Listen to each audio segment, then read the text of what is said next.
बहुत नज़दीक से देखा है। एक पर्सनालिटी यहाँ बैठ रही है हमारे बीच में, शशि सिंह, जिन्होंने मुझे उस दिन जब मैंने मेरा कैरियर शुरू किया था।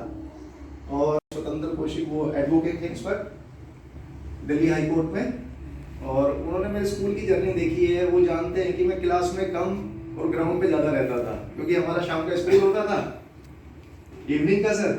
तो पहला पीरियड हाजिरी लगाई और सीधे ग्राउंड में, और ग्राउंड हुआ करता था आईजी स्टेडियम।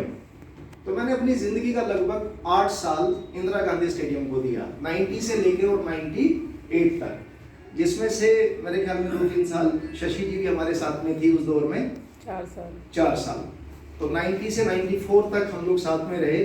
वो स्ट्रगल टाइम था जब हमने अपने स्पोर्ट्स कैरियर को शुरू किया था। और मैं एक बार जोरदार ताली चाहूंगा कि एक और नेशनल और इंटरनेशनल प्लेयर शशि जी हमारे साथ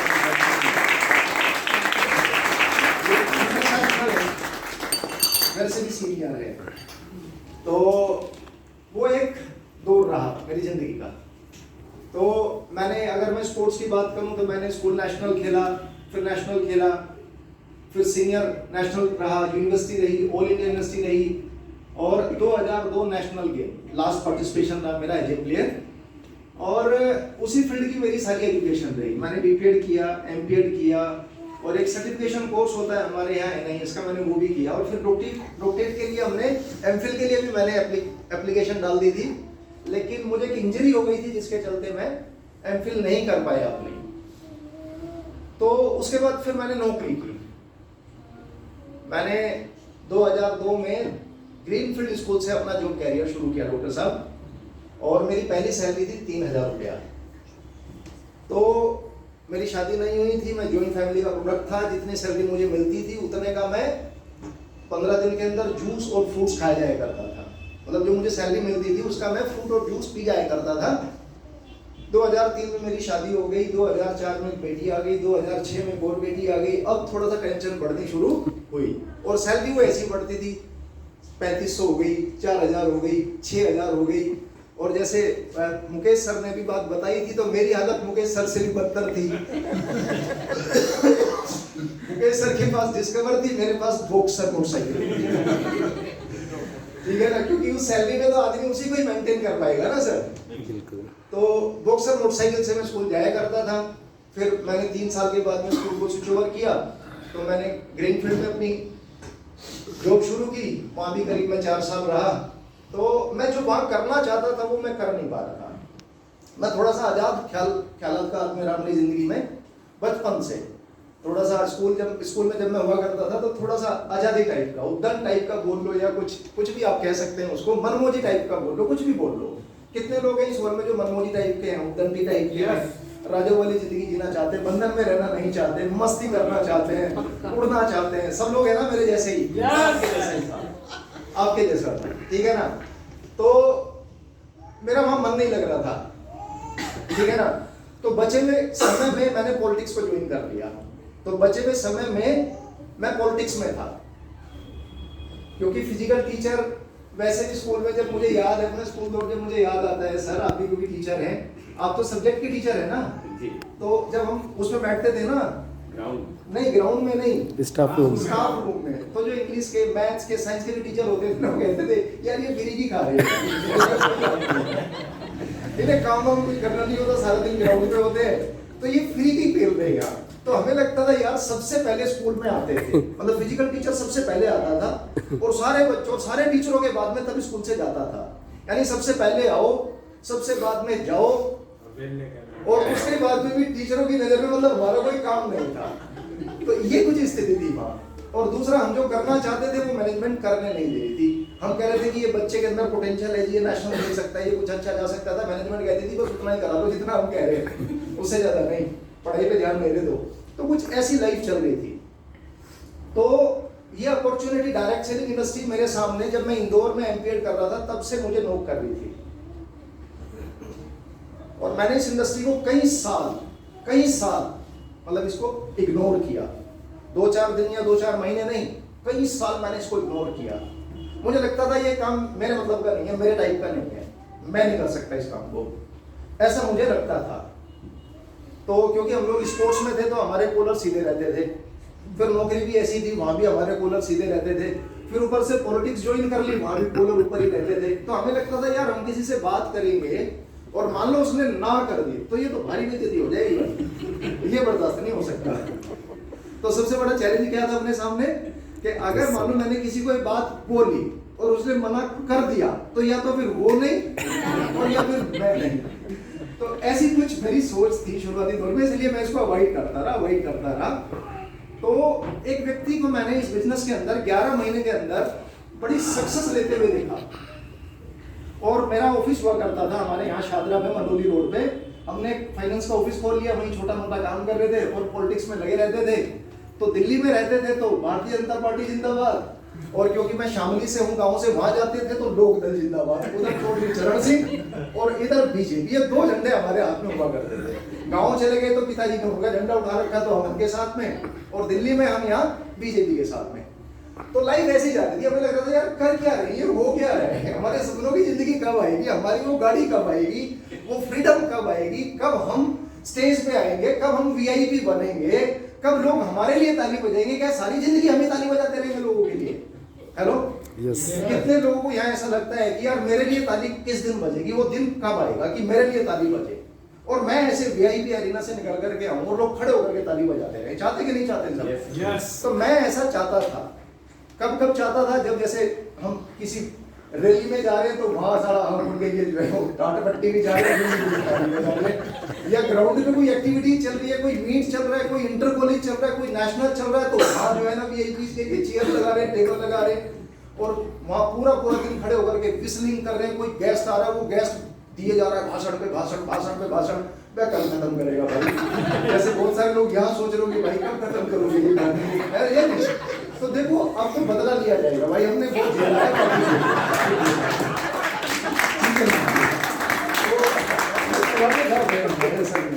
डॉक्टर साहब हमने बहुत ताली बजाई है, ठीक है ना? तो वहाँ ग्राउंड में बैठे हुए रामलता जी, अबे कब जाएगा, ये हो गया तेरा ड्रामा यार, खेल शुरू कर, मैच चालू कर, आगे बढ़े तो कुछ कहानी बने, लेकिन होता नहीं था। तो अब क्या है ना, अब देखो ज्यादा तो मुझे आता नहीं है, पर मैं तो अपनी पुरानी जो है ना कुंडल निकाल रहा हूँ यहाँ पर। अब आपको अच्छी लगे तब ठीक, नहीं लगे तब ठीक, 1:30 बजे से पहले छोड़ेंगे नहीं आपको। सही है, ऐसी लाइफ चल रही थी। कब आएगा मौका, कब मिलेगी जिंदगी? तो फिर 11 महीने में मैंने देखा एक व्यक्ति आया मेरे पास, उसने मुझे बताया ये कंपनी इंडस्ट्री के बारे में मुझे सजेशन दिया, तो मैंने उसको इग्नोर किया। तो उसने एक मलेशिया ट्रिप लिया और मुझे फोटो दिखाई अपने, देख भाई तेरा भाई मलेशिया घूम के आया। मैंने कहा अच्छा। फिर उसने एक सेंट्रो कार ली थी, तो उसने एक सेंट्रो कार दिखाई मुझे, देख, और मिठाई का डब्बा लेके आए मेरे ऑफिस पे, तमर साहब मिठाई खिलाई, तेरे भाई की कार आई है भाई, देख खा लड्डू। मैंने कहा कार तेरी यार, ये तुमको मुझे दिला रहा है, सारे नमक जले पे नमक और चल रहा है, हम बाइक से चल रहे हैं, तू कार से चल रहा है, चक्कर क्या है ये? तो ऐसे करके जो है 11 महीने तक वो मेरे फॉलोअप में लगे रहे।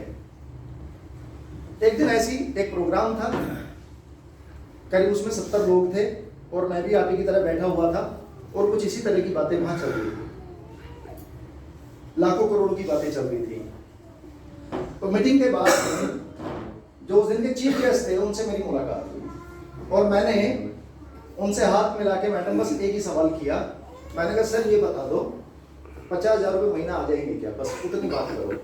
आपने फॉरेन ट्रिप लिया, जैसे हमारे मुकेश जी ने बोला कि 6 ट्रिप हो गए, मान लो इनके 6 ट्रिप हो गए, जो नए आदमी आया उसको क्या इस बात से, उसके पास कुछ जाएगा इस बात से? इधर हमारे अमित सर सीलिंग अचीवर है, हमारे गौरव सर सीलिंग अचीवर है, मैं भी सीलिंग अचीवर हूँ, हमारे 2,10,000 से आपके पास 21 रुपए भी आएगा क्या इस बात से? नहीं आएगा। तो मुझे कोई मतलब नहीं था इस बात से कि जी आपने मलेशिया घूम लिया, आपने गाड़ी ले ली, आपके पास इतना बिजनेस पैसा आ गया, मुझे तो बस एक बात समझा दो। बहुत हिम्मत करके मैंने बात बोली कि क्या 50,000 रुपये महीना आ सकता है क्या? उन्होंने बोला 100% आ जाएगा। तो इस कंपनी की प्री लॉन्चिंग हुई कलकत्ता में। अब आप बात को समझना दोस्तों, कलकत्ता में इस कंपनी की लॉन्चिंग हुई, और मैं उस कलकत्ता के प्रोग्राम में गया जहां इस कंपनी की लॉन्चिंग हुई, और मैंने वहां जाकर के काम को करने का निर्णय लिया, और मेरे पास पैसा भी नहीं था। मैंने मेरे बड़े भाई से जो दिल्ली पुलिस में हैं, वो भी नेशनल प्लेयर हैं और हम दोनों अच्छे दोस्त भी हैं, तो मैंने उनसे 30,000 रुपये उधार लेकर के इस बिजनेस को ट्राईपोर्ट से शुरू किया, और ये कह करके कि भाई साहब 30 दिन के अंदर आपको ये पैसा लौटाऊंगा। और मैंने काम को करना शुरू किया। पहले हफ्ते का चेक बना मेरा 7,000 डॉक्टर साहब, और पूरे महीने की वर्किंग से मेरा चेक बना 31,000। मेरे सामने था 30,000, तो उसको मैंने तोड़ दिया। अब क्योंकि गोल बनाना और गोल अचीव करना ये हमारी फितरत में था पहले से ही, है ना। तो 30,000 रुपए का टारगेट बनाया, 30,000 रुपए 31 दिन में अचीव किया। 31 तारीख का महीना था, 31,000 रुपया बनाया और 30,000 रुपये अपने भाई को वापस किया। और एक माइंडसेट और बना लिया कि नौकरी नहीं करूंगा, अब मैं इस नौकरी को छोड़ूंगा। क्योंकि अगर मैं 30 दिन की वर्किंग से 30,000 रुपया कमा सकता हूं, तो यार मैंने अपनी जिंदगी के 18 साल दे दिए, मैं 8,300 रुपये महीना पे पहुंचा हूं, तो इसको 6 महीने में पार्ट टाइम करके देखूंगा, मतलब फुल टाइम करके देखूंगा। ऐसा मेरा माइंडसेट बन गया। और मैंने अगले 15 दिन के अंदर सर मन बना करके जॉब को रिजाइन कर दिया। और मैं आपको बताना चाहता हूं कि मेरे रिजाइन करने से सेंट मैरी के इतिहास में स्ट्राइक हुई थी।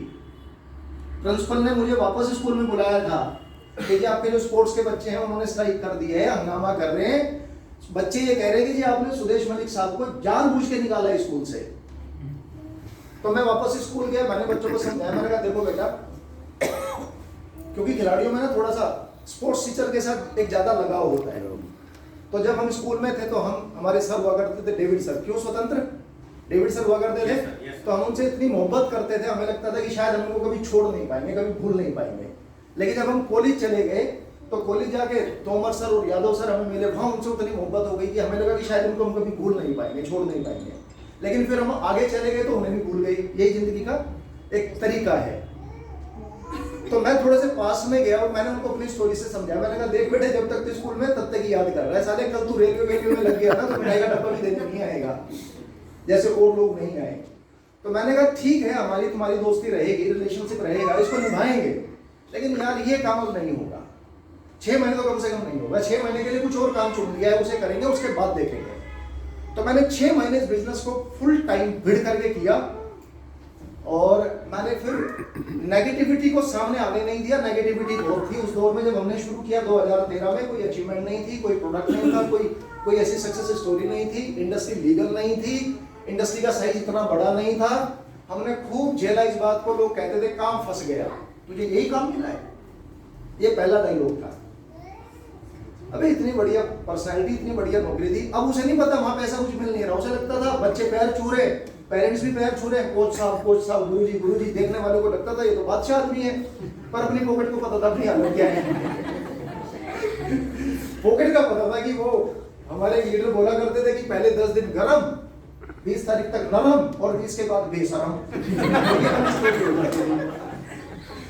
तो ये मतलब, तो फिर डिसीजन हो गया। मैंने कहा भाई अब डिसीजन हो गया। उस 6 महीने में मेरी अचीवमेंट जो बनी वो ये थी कि मैंने एक फॉरेन ट्रिप अचीव किया थाईलैंड, और धनतेरस वाले दिन उस आल्टो कार को मैं अपने गांव लेके गया। मेरे पिताजी ने गुलदाना बांटा हमारे गांव, मतलब हमारे यहाँ पट्टी होती है गांव में, तो पूरी पट्टी में गुलदाना रखवाया उन्होंने। भाई घर की पहली कार आई है। फिर कुछ समय और बीता, 3 साल के बाद में फिर मैंने एक और कार ली, टाटा सफारी। वो मेरे सपनों की कार हुआ करती थी, तो वो भी कार में धनतेरस भी लेके गया घर पे। मेरे पिताजी ने फिर गुलदाना बांटा। फिर मेरी एक और सपनों की कार बन गई ओला मोबिलियो। जब मैंने वो ली और जब मैं उसको गाँव लेकर के पहुंचा तो उस बार मेरे पिताजी ने गुलदाना नहीं बंटवाया। मैंने पिताजी से पूछा, पिताजी अब ट्रेनिंग हो रही है, ऊपर की तरफ जा रहे, ठीक है ना, 14 लाख की कार है इस बार, तो आपने खुशी नहीं मनाई। तो उन्होंने कहा सुन भाई, गाँव में चर्चा चल रही है कि मास्टर का एक लड़का गलत काम कर रहा है, तो पहले मुझे ये बता तू कर क्या रहा है। सही है, ठीक है ना, क्योंकि हम 4 भाई हैं, एक दिल्ली पुलिस में, एक जल बोर्ड में, एक हमारे बड़े भाई वो खेती बाड़ी का काम देखते हैं, घर के मुखिया जिम्मेदार हैं, और तीसरा है। तो उन्होंने कहा गांव में चर्चा ये चल रही है कि मास्टर का एक लड़का गलत काम कर रहा है। तो मैं बड़ा सरप्राइज हुआ। तो मैंने उस दिन मन बनाया कि मैं अपने पिताजी को एक दिन ऐसे प्रोग्राम में बुलाऊंगा कि ये कहें कि तू ही है बस असली हीरो हमारे घर का, ठीक है ना, तेरे ऊपर गर्व है, नाज है, और बस तूने खेल कर दिया, कमाल कर दिया। और वो प्रोग्राम मैं करूँगा निश्चित रूप से अपने आईटीसी पर, और वो प्रोग्राम होगा किसी बड़े स्टेडियम में, और वहाँ मेरे पिताजी चीफ गेस्ट होंगे उस प्रोग्राम के। और उस दिन उन्हें मैं ये फील कराऊंगा कि देखो ये है वो गलत काम में मैंने चुना था, जिसके लिए मैंने ये काम किया था। मान लो ऐसे में कोई भी आ जाए, जब आप इतनी बार नाम लेते हैं, इतने लोग नाम लेते हैं और आप एक गेस्ट की तरह इनवाइट करते हैं, तो प्राउड नहीं होगा क्या घर वालों को? यार ये तो वैसा आदमी है नहीं। इवन कि 1 मिनट में प्रोग्राम हुआ था सर, तो वहां से किसी ने फीडबैक दी मेरे पिताजी को कि मास्टर जी, कोई गाँव का गया होगा, उसमें कह रहे मास्टर जी तुम्हारा लड़का तो बड़ा कमाल कर रहे हैं यार, उसकी तो वहाँ बड़ी इज्जत, बड़ी फूल माला डाली थी उस प्रोग्राम में, कुछ ऐसा ही उन्होंने अमित जी ने किया हुआ था। हाँ, चैम्बर ऑफ कॉमर्स में, तो वहाँ उन्होंने फूल सब फेंक रखे थे, तो कोई बैठा हुआ गाँव, तो उसने जाके पूरी रिपोर्ट दी फिर पिताजी को, मुकेश जी। तो पिताजी कह रहे भाई तेरी बड़ी तारीफ हो रही थी। मैंने कहा सरप्राइज है, कोई बात नहीं, ठीक चल रहा है। तो कुल मिला के ये बिजनेस आपको एक ऐसी जगह पहुंचाएगा निश्चित रूप से जिसकी आप कल्पना नहीं कर सकते। कारण देखो, इस बिजनेस में और बाहर की दुनिया में क्या अंतर है। आप स्पोर्ट्स खेल रहे हैं, जब मैं स्पोर्ट्स खेलता था तो वहाँ एक सिलेक्शन कमेटी थी जो टेबल के उधर बैठ करके सिलेक्शन करती थी, ये जाएगा कि नहीं जाएगा। तो यानी सिलेक्शन किसी और के हाथ में है आपका। और जब मैंने डिग्री लेकर के नौकरी के लिए मैं गया, तो इंटरव्यू पे भी टेबल के उधर कोई और बैठा हुआ था, वो डिसाइड करेगा कि तुम्हें नौकरी मिलेगी कि नहीं मिलेगी, या सैलरी कितनी मिलेगी, ठीक है ना। तो ऐसे बाहर की दुनिया में ऐसी सारी चीजें तय होती हैं। लेकिन इस बिजनेस की एक खास बात बताता हूँ जो मुझे सबसे अच्छी लगी। इस बिजनेस के टेबल के उधर कोई नहीं है, यहाँ टेबल ही नहीं है, ठीक है ना। तो आपको अपनी सैलरी, मतलब आपको अपनी इनकम कितनी लेनी है, ये सिर्फ आप ही को तय करना है। हेलो, आपको ये हफ्ते 5,000 लेफ्ट 5,000 राइट डाल के 450 रुपए का चेक बनाना है कि नहीं बनाना है, ये टेबल कोई और नहीं है इसकी, ठीक है ना। 30,000 के ट्राईपोर्ट में आपका एक 900 रुपए का चेक बन जाता है, 1,000 रुपए का आपका चेक बन जाता है 2 क्लोजिंग कर देने से। तो ये आपके हाथ में है, बाहर की दुनिया के हाथ में नहीं है, ठीक है ना। आपके पास एक मोबाइल नंबर है, आपके पास एक दिमाग है, एक सिम दिमाग में, एक मोबाइल के अंदर है, जहां आपके लोगों की लिस्ट आपके पास है ना। और आपको तय करना है कि आप कितने लोगों तक अब ये विचार पहुंचाएंगे, कितने लोगों तक ये बात करेंगे। तो जैसे ही आप लोगों से बात करेंगे तो निश्चित रूप से ज्वाइनिंग से आपका चेक बनना ही बनना है। और ये बात आप कितनी तेजी से डुप्लीकेट करेंगे, उन लोगों को कितना तेजी से आप ये सिखाएंगे, तो आपका चेक जस्ट डबल और बड़ा बनने वाला है, और बड़ा और बड़ा और बड़ा, ठीक है ना। और ये बड़ा होते होते 2,10,000 रुपए आगे टिक जाएगा ऐसे, ठीक है ना। तो ये बिजनेस की खास बात ये है कि इस बिजनेस में चेक कितना बड़ा बनेगा आपका, ये भी आप प्लान करेंगे। कार आपकी कौन सी आएगी, ये भी आप प्लान करेंगे। कौन सी कंट्री में आपको घूम के आना है, ये भी आप प्लान करेंगे। कौन सा जूता आपको पहनना है, कौन सी घड़ी आपको पहननी है, कौन सा सूट आपको पहनना है, कौन सा पेन आपको लगाना है, ये सब आप प्लान करोगे। अपनी जिंदगी को आप प्लान करोगे, कोई और नहीं करेगा, ठीक है ना। तो ये बिजनेस की एक खास बात मैं आपको बता रहा हूँ जो मुझे समझ में आई ये बिजनेस को करते हुए, कि यहाँ किसी और के हाथ में नहीं है कहानी, यहाँ सारी कहानी आपके अपने हाथ में है, ठीक है ना। आप ही तय करोगे, आप ही अपनी लाइफ के भाग्य विधाता हो ये धंधे के अंदर। जबकि बाहर ऐसा नहीं होता है, बाहर फिर भी आप मेहनत करेंगे, लेकिन कुछ चीजें आपको दूसरे के ऊपर छोड़नी पड़ेंगी, दूसरे लोग ही तय करेंगे आपकी चीजें। लेकिन इस बिजनेस मॉडल में ऐसा नहीं है। इस बिजनेस मॉडल में आपने एक अगर 30,000 से या 33,000 से अपना एक ट्राइपॉड डाल लिया, तो आपको सिर्फ 4 लोगों को ये स्टोरी बतानी है, 4 लोगों को ये बात समझानी है। और अगर आप 4 लोगों को ये बात बताने के लिए सक्षम मानते हो अपने आप को, तो फिर शुरू हो जाओ। फिर ये रैंक तो आपके कदमों में पड़े हुए, सिर्फ टाइम लगेगा। जैसे एक बेबी जो है ना, वो नींव तो उसकी टिक जाती है पहले दिन, बस 9 महीने का एक प्रोसेस होता है उसका दुनिया में आने का। वैसे जिन जिन लोगों की यहाँ आईडी लग चुकी है, प्रोसेस तो आपका शुरू हो गया डायमंडशिप का, ठीक है ना।